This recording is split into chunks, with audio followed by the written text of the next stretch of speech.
India पे इसका बड़ा ज़्यादा सीरियस इम्पैक्ट हो सकता है।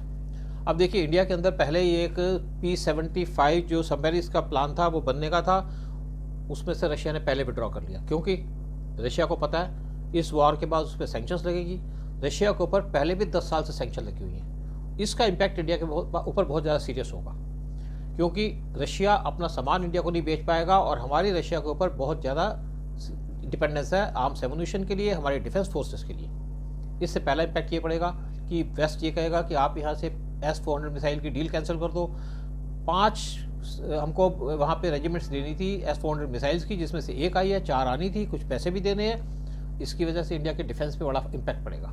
दूसरा कि रशिया और इंडिया मिलकर के तलवार क्लास चिप्स बना रहे हैं, वार चिप्स, और उसके अंदर जो इंजन लगेंगे वो लगेंगे यूक्रेनियन गैस टर्बाइन के इंजन लगने हैं। एक एयरक्राफ्ट, एक हमको शिप मिल चुका है, 3 और आने हैं। एक आएगा रशिया से बन के, बाकी 2 इंडिया में बनेंगे, लेकिन इंजन उसमें यूक्रेन के आएंगे, वो इम्पैक्ट हो सकता है।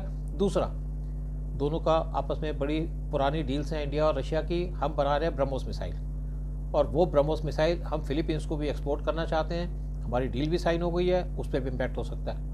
चौथा जो है, एक हमारी AK-203 राइफल्स बन रही हैं अमेठी के अंदर, जो रशियन सपोर्ट से बन रही है, और ये राइफल्स हमारी आर्मी को बहुत ज़्यादा ज़रूरी चाहिए, उनकी नीड है, क्योंकि उनके पास पुरानी इंसास राइफल्स हैं। ये इम्पैक्ट हो सकती हैं। उसके साथ हम रशिया से लेते हैं टैंक्स के इंजन, वो इम्पैक्ट हो सकता है। स्पेयर पार्ट्स चाहिए, शिप्स चाहिए, सब मैरिज चाहिए, हमको वहाँ से आर्म्स एमुनिशन चाहिए। हम रशिया पे टोटली डिपेंडेंट है। 65% जो हमारी आर्म्स की नीड है वो रशियन है। पिछले कुछ सालों में जरूर हमने अपने आप को डाइवर्सिफाई कर लिया था। हमने फ्रांस से इक्विपमेंट खरीदने शुरू कर दिए, US से खरीदने शुरू कर दिए, हमने इजराइल से भी काफ़ी इक्विपमेंट लिए, इवन साउथ कोरिया से लिए। लेकिन अगर ये चीज़ें डिस्टर्ब हो जाएंगी तो इंडिया की सिक्योरिटी वो बहुत ज़्यादा इम्पैक्ट हो सकती है। इसके ऊपर भी जब रशिया को क्रिटिसाइज़ करने की बात की थी PM मोदी से, तो PM मोदी ने मना कर दिया था कि हम रशिया को क्रिटिसाइज़ नहीं करेंगे। तो मैं सोचता हूँ कि इसका इंडिया को बहुत ज़्यादा इम्पैक्ट हो सकता है, क्योंकि रशिया के ऊपर जो ये लगा रहे हैं, रशिया के ऊपर जो ये इस टाइम पे रिस्ट्रिक्शंस लगा रहे हैं, या उसको ये चाहते हैं कि रशिया अपना कोई सामान बाहर में एक्सपोर्ट ना करे, तो इंडिया पहली ऐसी कंट्री होगी जो इससे ज़्यादा अफेक्ट होगी। देखिए, UNSC में वोटिंग हुई यूक्रेन रशिया इशू के ऊपर, उसके ऊपर इंडिया ने इसमें से अपने आप को अलग कर दिया, लेकिन क्योंकि उन्होंने वोटिंग नहीं की, यानी कि एब्सटेन किया। 15 मेंबर है UNSC के, 5 परमानेंट मेंबर्स हैं, रशिया, चाइना, फ्रांस, UK और US। 10 नॉन परमानेंट मेंबर हैं जो 2 साल के लिए, जिसके अंदर इंडिया भी है। उसके ऊपर 3 कंट्रीज, इंडिया, चाइना और UAE, इन्होंने इस वोटिंग में एब्सटेन किया। इस वोटिंग से पहले US के जो फॉरेन सेक्रेटरी हैं, उन्होंने जयशंकर से बात की, इंडिया के फॉरेन सेक्रेटरी मिनिस्टर से, कि आप इसमें वोटिंग में पार्टिसिपेट करिए। लेकिन जयशंकर ने इनको ओपनली मना कर दिया कि हम इस वोटिंग के अंदर एब्सटेन रहेंगे, हम इसमें वोट नहीं करेंगे। अब वोटिंग के अंदर लोग कहते हैं कि इंडिया को वोटिंग करनी चाहिए थी इसके अंदर रशिया के खिलाफ, लेकिन इंडिया वोटिंग क्यों करे रशिया के खिलाफ?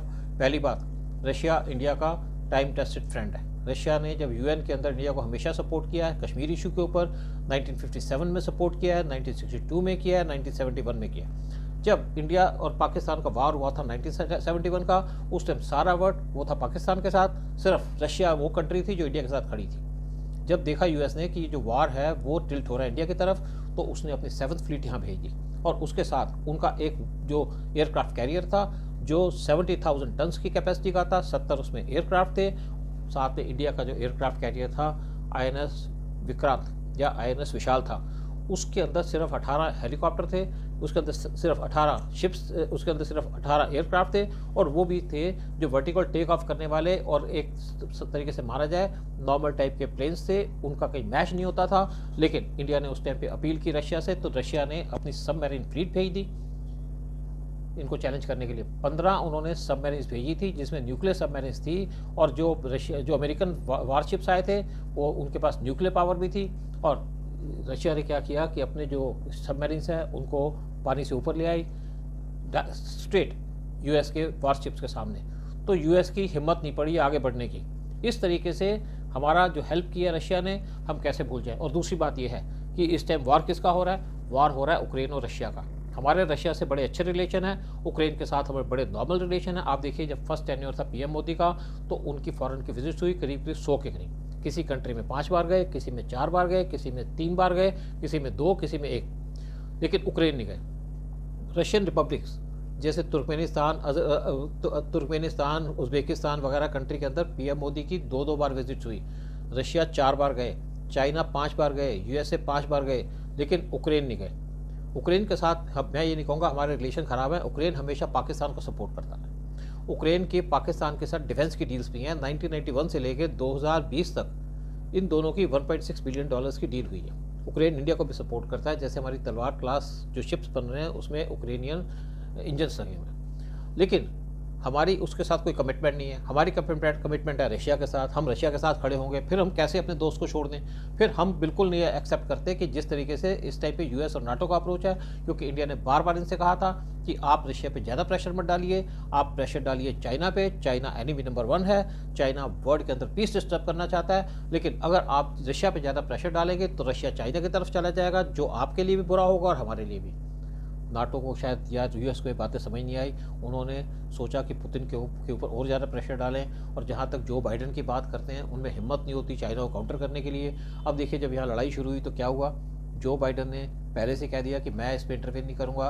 उसके बाद दोबारा इन्होंने कहा कि जब उक्रेन के ऊपर अटैक कर दिया उनके प्रेसिडेंट को कि आप यहाँ से छोड़ के भाग जाओ, और यही बात उन्होंने की थी अब्दुल गनी से, अफगानिस्तान के प्रेसिडेंट, और कन्फ्यूज स्टेट में है यूएस। अब दूसरी बात आती है कि अभी मीटिंग हुई थी क्वाड की जो फॉरेन मिनिस्टर्स की मीटिंग हुई थी फरवरी में मेलबर्न में, उसमें क्रिटिसाइज़ किया गया पाकिस्तान को। दोनों तरफ से सभी कंट्री ने क्रिटिसाइज़ किया, और पाकिस्तान के अंदर जो स्ट्राइक हुई थी 26/11 की 2026-11 की दूसरी, पाकिस्तान ने जो अटैक किया था पठानकोट पे बेस पे, उस पर भी उन्होंने क्रिटिसाइज़ किया। और पाकिस्तान के अंदर उन्होंने थ्रेटन किया कि आप यहाँ से जो काम कर रहे हैं, अपनी टेरिटरी यूज़ कर रहे हैं टेररिस्टों के लिए, उस पर भी क्रिटिसाइज़ किया। चाइना को क्रिटिसाइज़ किया। उसके बाद जब रशिया ने ये कहा, जब अमेरिका ने ये कहा कि आप उक्रेन रशिया क्राइसिस पे बोलें, इंडिया ने मना कर दिया डायरेक्टली कि इस पर हम कोई बात नहीं करेंगे, क्योंकि हमारा जो इशू क्वाड बनी है ये सिर्फ बनी है इंडो पैसिफिक के लिए, रशिया उस एरिया में नहीं आता। दूसरी बात है कि हम रशिया को क्रिटिसाइज़ नहीं करेंगे, क्योंकि रशिया के साथ हमारे बड़े क्लोज रिलेशंस हैं। अगर हम उसको क्रिटिसाइज़ करेंगे तो हमें आर्म की तरफ दूसरी तरफ से नुकसान होगा, हमारे डिफेंस फोर्सेस को नुकसान होगा, और अगर हम वीक होंगे तो हम चाइना को काउंटर नहीं कर सकेंगे। तो उस टाइम पे जापान, ऑस्ट्रेलिया और इवन अमेरिका मान गए।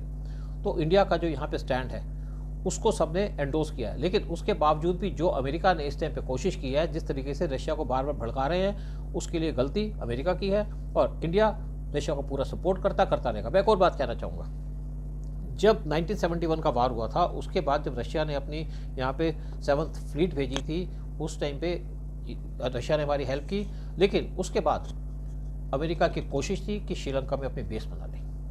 अमेरिका चाहता था कि ट्रिंकोमाली में उनकी नेवल बेस बने। उस टाइम पे इंदिरा गांधी इंडिया के प्राइम मिनिस्टर थी, उन्होंने इसको काउंटर करने के लिए LTTE खड़ी कर दी, यानी कि लिबरेशन टाइगर्स, जो वहाँ पे डिस्टर्बेंस करने लगे, क्योंकि उनके पास पहले ही प्रॉब्लम थी श्रीलंका के साथ, उनके साथ बिहेवियर अच्छा नहीं किया जा रहा था। इस सिचुएशन को देखते हुए जब वहाँ पे वायलेंस हो गई तो अमेरिका ने वहाँ से विड्रॉ कर लिया कि हम यहाँ बेस नहीं बनाएंगे। अगर वहाँ पे बेस बनती तो इंडिया की सिक्योरिटी इंपिंच होती। अगर आज यूक्रेन के अंदर नाटो घुस जाता है तो रशिया की भी सिक्योरिटी इस तरीके से अफेक्ट होती है, इंपिंच होती है। इसलिए रशिया नहीं चाहेगा कि नाटो का भी आए, इसलिए उसने यूक्रेन पे अटैक किया। और मैं सोचता हूँ अपनी सिक्योरिटी के लिए रशिया पूरा जस्टिफाइड है, और इंडिया उसको सपोर्ट कर रहा है, वो भी इंडिया जस्टिफाइड है।